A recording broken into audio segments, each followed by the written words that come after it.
Good morning students. ये आपकी worksheet number 21 class 9th की है। 25 अगस्त की वर्कशीट है। इस वर्कशीट में आपकी जो चैप्टर जीवन की मौलिक इकाई व फंडामेंटल यूनिट ऑफ लाइफ जो कंटिन्यूड था, उसी चैप्टर का ही वर्कशीट है। आज हम कोशिका अंगक के बारे में जानेंगे। द सेल ऑर्गेनल्स किसके बारे में जानेंगे?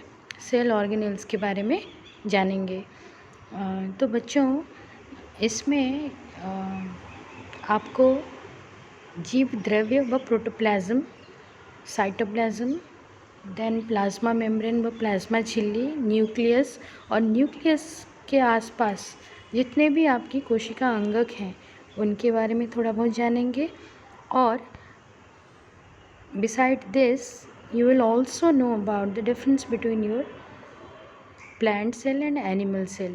अगर आप बच्चे इस वर्कशीट में देखेंगे तो इस वर्कशीट में आप अच्छी तरह से जान पाएंगे कि आपकी प्लांट सेल और एनिमल सेल दिखते कैसे हैं। ये आपकी प्लांट सेल और ये आपकी एनिमल सेल, ये सेल्स दिखते कैसे हैं, किस तरह से उनकी लेबलिंग होगी, इन सब के बारे में हम जानेंगे।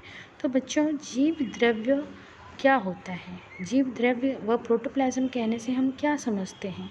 और एक कोशिका, एक सिंगल सेल और one single cell, how can it will be able to complete its all life processes.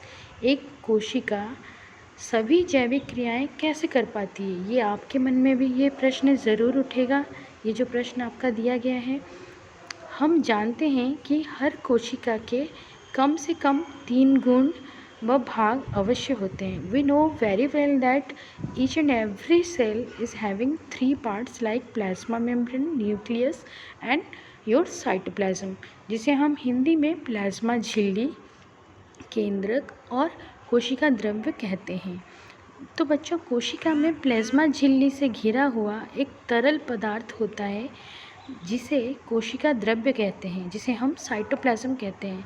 अगर आप इस कोशिका को ऑब्जर्व करेंगे या इस कोशिका को भी, इस कोशिका को या इस कोशिका को, दोनों कोशिका को अगर आप ऑब्जर्व करेंगे तो इसके अंदर जो अभी आप ये ग्रीन कलर की चीज़ें देख रहे हैं और इसमें पिंक कलर की चीज़ें, कलर आपको आइडेंटिफिकेशन के लिए दिया गया है।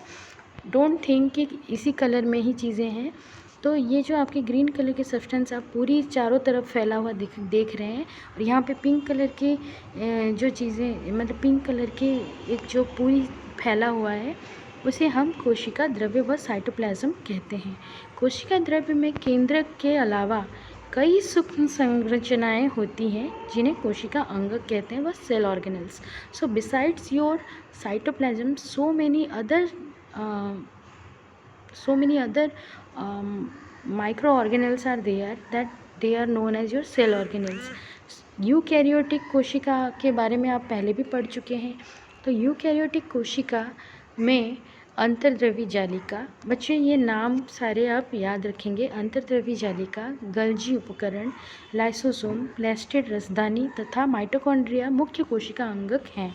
तो बच्चों, इंग्लिश में भी सिर्फ अंतर्द्रवी जालिका को एंडोप्लाज्मिक रेटिकुलम कहते हैं, जो आपके 2 तरह के होते हैं। एक होता है रफ एंडोप्लाज्मिक रेटिकुलम RER, और दूसरा होता है आपका स्मूथ एंडोप्लाज्मिक रेटिकुलम व SER। RER rough endoplasmic reticulum को हम खुरदरी अंतर्द्रवी जालिका भी कहते हैं। स्मूथ एंडोप्लाज्मिक रेटिकुलम को हम चिकनी अंतर्द्रव्य जालिका कहते हैं। गोल्जी उपकरण जो है वही, that is the Golgi apparatus. Lysosome is the same, plastids और देयर रसदानी यहाँ पे जो दिया गया है उसे हम वैक्यूल कहते हैं, तथा mitochondria the name as it is. Mitochondria, ये सारे हमारे मेन सेल ऑर्गेनल्स हैं, वह मुख्य कोशिका अंगक हैं। प्रत्येक कोशिका अंगक कोशिका में एक विशिष्ट जैविक क्रिया करता है। विशिष्ट जैविक क्रिया व लाइफ प्रोसेस, और you can say the metabolism is there. जैसे ऊर्जा मतलब एनर्जी व प्रोटीन सिंथेसिस, और लिपिड का निर्माण, भंडारण मतलब स्टोरेज, अवशिष्ट निपटान इत्यादि, एक्सक्रेशन। कोशिका द्रव्य तथा केंद्रक दोनों को मिलाकर जीव द्रव्य कहते हैं।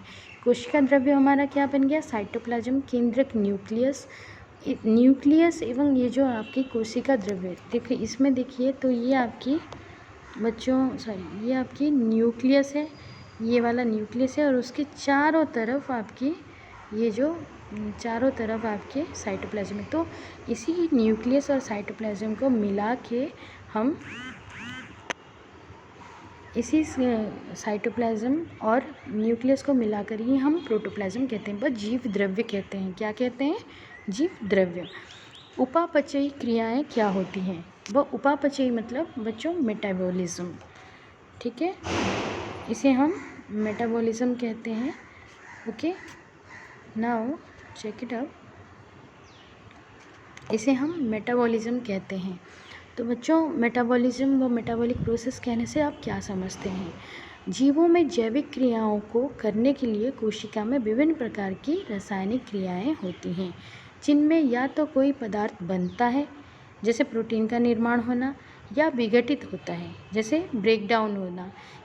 अब सीधे सिंपल चीज़ वर्ड्स में अगर हम बोलेंगे, so synthesis of anything and break down of anything.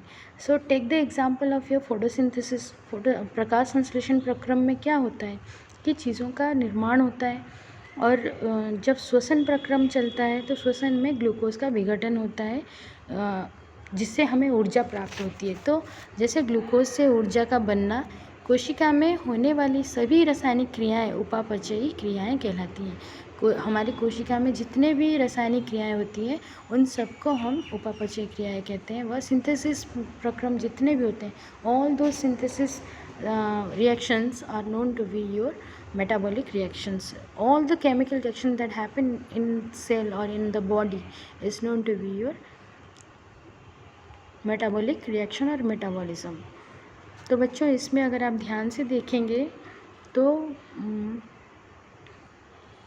इसको अगर आप ध्यान से देखेंगे तो बच्चों ये थोड़ा मैं आपको एनलार्ज करके बता रही हूँ। इसमें लेबलिंग, कोशिका में विभिन्न कोशिका अंगक, कैसे कोशिका झिल्ली जिसे हम प्लाज्मा मेम्ब्रेन भी कहते हैं, गोल्गी उपकरण, गोल्गी एपैरेटस, राइबोसोम्स, कोशिका द्रव्य, ये अंदर की कोशिका द्रव्य, लाइसोसोम, माइटोकॉन्ड्रिया, ये देखिए माइटोकॉन्ड्रिया, केंद्रिका, केंद्रक, केंद्रिका को न्यूक्लियोइड भी कहते हैं, व न्यूक्लियोलस भी कहते हैं, और इस न्यूक्लियस, केंद्रक, तारक केंद्र, देन चिकनी अंतर्द्रव्य जालिका और स्मूथ एंडोप्लाज्मिक रेटिकुलम, खुरदरी अंतर्द्रव्य जालिका व रफ एंडोप्लाज्मिक रेटिकुलम। गोल्गी उपकरण, ठीक वैसे ही इसमें एक डिफरेंस दिखेगा आपको। यहाँ पे प्लास्टिड अलग से होगा, हरित लवक, जो कि आपकी एनिमल सेल में नहीं पाया जाएगा। ये कोशिका भित्ति व सेल वॉल, अगर आप देखेंगे ठीक से बच्चों, इसमें कोशिका भित्ति व सेल वॉल होती है। ये जैसे आपकी हरित लवक, रसधानी।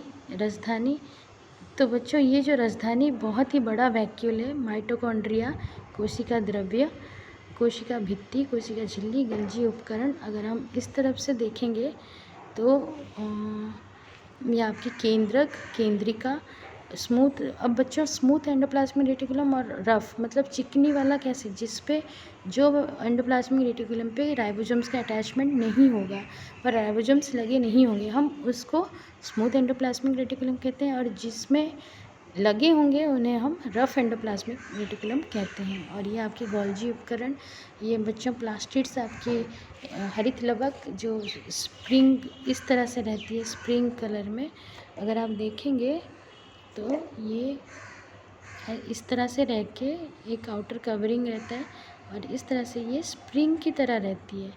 ठीक है बच्चों, तो बच्चों इस वर्कशीट में आपने ध्यान से देखा, ये सारी चीज़ें भी देखी, और ये ही है आपकी एनिमल सेल और प्लांट सेल। तो इसमें हम चलिए प्रश्नोत्तर की तरफ चलते हैं। पादप व जंतु कोशिका का चित्र बनाकर सभी कोशिका अंगों का नामांकन कीजिए। ये आप कर पाएंगे। उपापचयी क्रियाएं क्या होती हैं, उदाहरण सहित लिखिए। तो बच्चे यहाँ पे दिया है, वो भी आप देख सकते हैं। पादप एवं जंतु कोशिका में अंतर स्पष्ट कीजिए। तो write the difference between your plant and animal cell. कोशिका द्रव्य का स्थिति कहाँ होता है, बस कोशिका द्रव्य का स्थिति कहाँ पर होता है, कहाँ स्थित होता है कोशिका द्रव्य। तो बच्चों अगर आप देखोगे तो कोशिका द्रव्य आपकी कोशिका द्रव्य जो होता है आपकी इसी जगह पर स्थित रहती है। आप यहाँ पर भी देख सकते हो और आप देख सकते हो कोशिका द्रव्य जो होती है वह cytoplasm is next to your cell membrane के बाद होता है, और जिसमें सारे जितने भी ऑर्गेनल्स हैं वो अपने अपने जगह पे फ्लोट करते हैं। ठीक है बच्चों, so this is all about your today's worksheet 21. If you feel any problem or any doubt, then you can ask me in our live class. So stay safe till then and take a very good care of yourself.